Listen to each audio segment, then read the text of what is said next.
Hey everyone, welcome to my YouTube channel where we dive into the world of tech, explore coding tutorials, and unlock your creativity with web development tips. If you are passionate about building amazing apps, staying ahead in the tech game, or turning your ideas into reality, then you are in the right place. Here you will find step-by-step guides, practical examples, and pro tips to level up your skills. Before we dive in, take a second to hit that subscribe button and turn on the notification bell so you never miss out on the latest content that could take your skills to the next level. And hey, if you enjoyed this video, don't forget to give it a thumbs up and share it with your friends. Alright, let's jump right in. We have been building Django e-commerce series for a while now, and in today's video, we are going to build a products page, a page that will show all the products that exist in our store, and then we will also build pagination so that if that product page reaches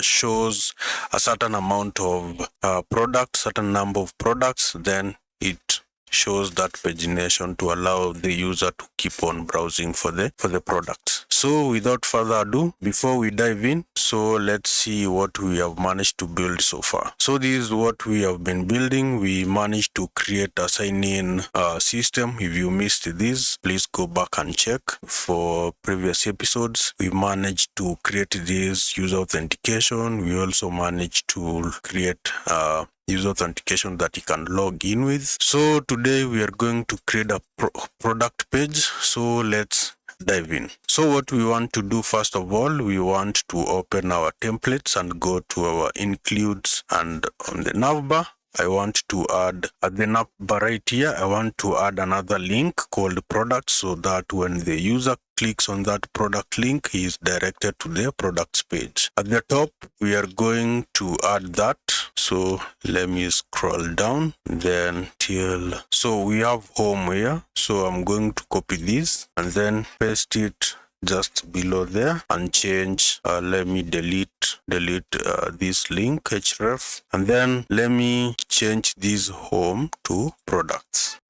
So if we go back and refresh, you can see we have products. So we have these products. So let's go back to our views. Now we are going to create the views that will allow us to get those products. So first, let's create a function called products. So we'll say dev products, and this function will take few parameters. So we'll have a request, and then let's say category slug to be none. And then now we need to check if every product belongs to a certain category. So we'll say if category slug, and then we need to get those objects in that category. So we'll say category, let's get the category objects. So category equals to, we are going to use get object or for function, which checks for that category, and if that category does not exist, it returns that category does not exist. It returns a 4 for error. So we are going to pass in the category model. So we need to import this category model. To import category model, we need to get it from models. So we'll say from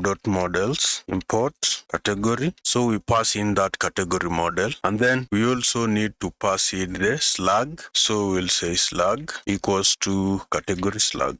And now let's get all the products. So we'll say products equals to, now we need to get the model products. So let's import the product model. So we say product, and then now under products, we need to have product.objects. We need to filter these objects, object.filter. Now we need to filter these objects. So if I open the models, we'll be able to see, you can see we have the category, we have the category model, and we also have the product. And then in this product, we have available, which is a boolean. So we are going to filter these products based on the available field. Okay, if this field is true, and then let's show that product. And if it's false, that product does not exist. We want to show those products that have available equals to true. So product.object.filter, let's say available equals to true. We are filtering all those products that have this field checked, and then we need to order those products. So let's say order by, let's say created. Basically here what we are doing is we are saying that we need those products to be listed from the newest first and the oldest last. So, and then we need to have how many products that we want to show in that page. So we are going to use the list and say we want to show 12 products per page. That is why I've added that. Else, so let's say else, if the category slug is not available, then let's show the products. So say products equals to product.objects.filter, and then say we want to filter based on the availability. So we say available equals to true, and then let's order by. So dot order by and say created. Now we need to, now let's return the context. So let's have the context. So I'll say context equals to, okay, let's have products. So products being our key, and then let's have our value, which is products. Now we need to render that template.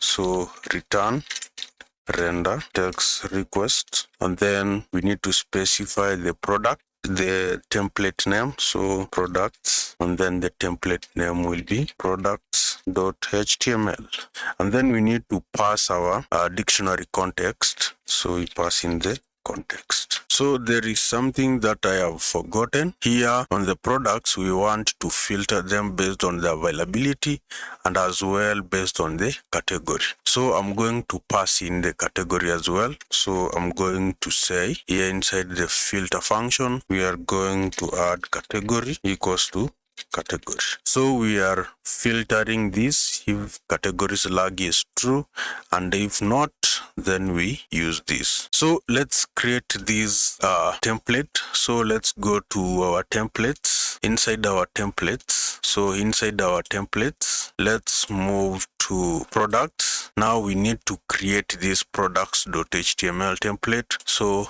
open it and say product.html, hit enter. So we are going to create that products.html, and now we have to extend our base.html. So extends base.html, and then we need to have a title. So we say block, say title, and then let me call it products. Let's have a block content as well. So say block content, and then inside our block content, now we need to style this. So we are going to style this. So let's open a div, and then let's open another div, and then let us open another div. So inside this, the third div, this is where we want to check for our products. So we'll say we want to use a for loop.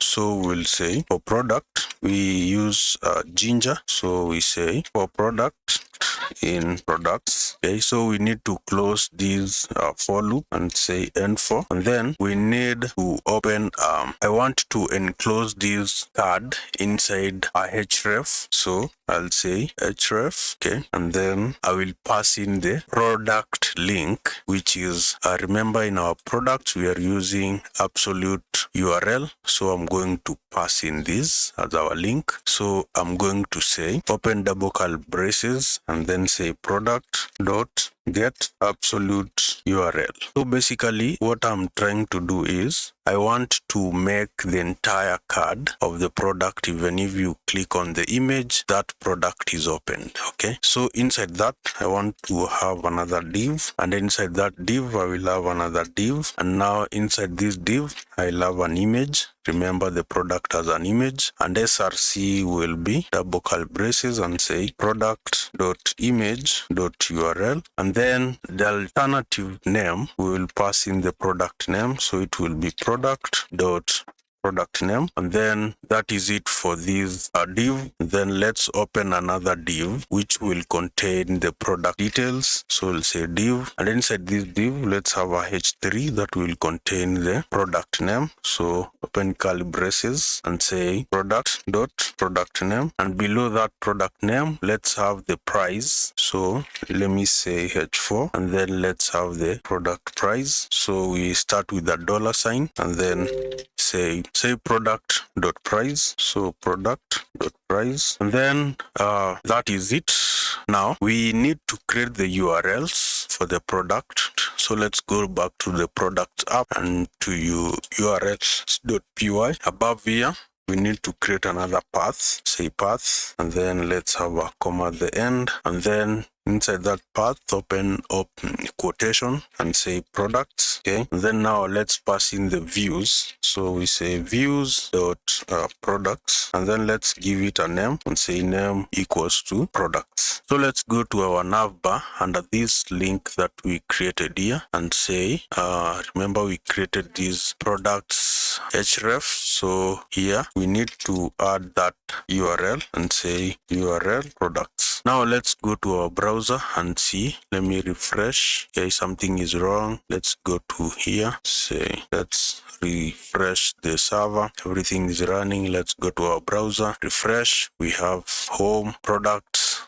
footwear, and all that. So let me click on these products. Okay, if I click on the product, there is something which is not working. Let's check the product template and see what is wrong. So here for product in products, let's have an if statement and say something like if products. So let's have an if statement and see if products, we are checking if the products exist first, and then and for get all the products, and let's have else statement, say else. Let's have a p tag that will say no products available if there is no products. So no products available if there is no products available, and then let's close if statement. So say and if. Okay, so let's try to refresh. So let's check on our products URLs. So here we need to change this so that it can be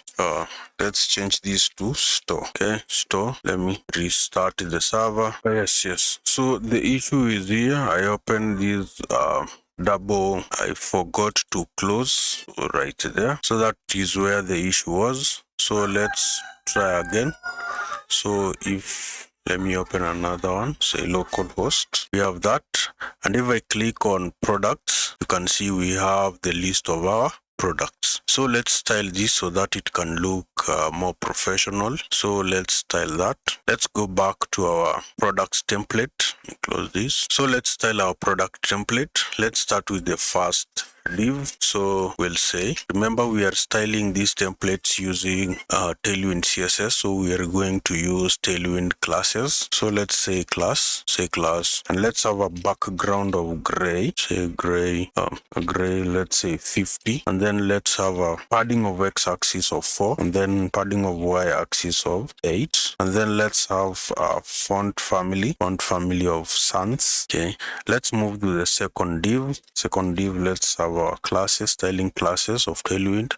So let's have a margin at x-axis auto. Okay, and let's have how we want it to look like on medium screens. So we say MD and say max width will be for extra large for Excel, and then let's have on large screens let's have a max width of 6 Excel, so 6 Excel. And then let's move to our card. So inside our a tag in this division, so let's have a class, say class. We want to have the cursor to be pointer. Whenever you have that place, the cursor becomes pointer.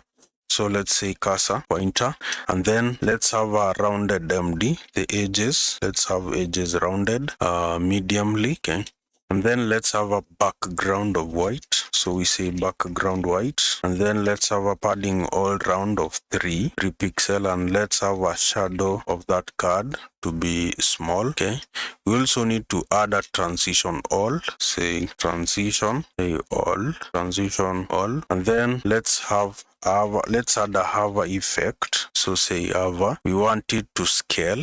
So whenever someone hovers, it scales to 1.03. Okay, and then now we need to style this so that those cards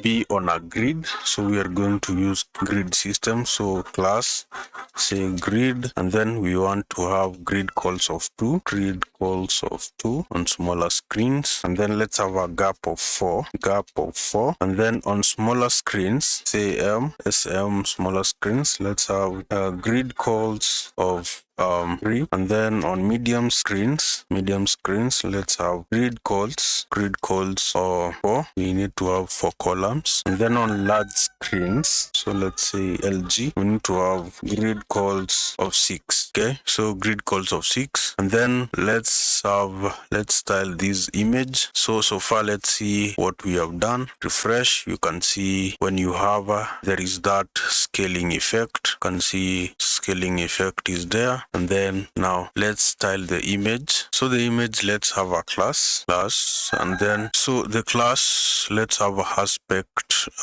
Let's have the cursor, not cursor. We need to have aspect width.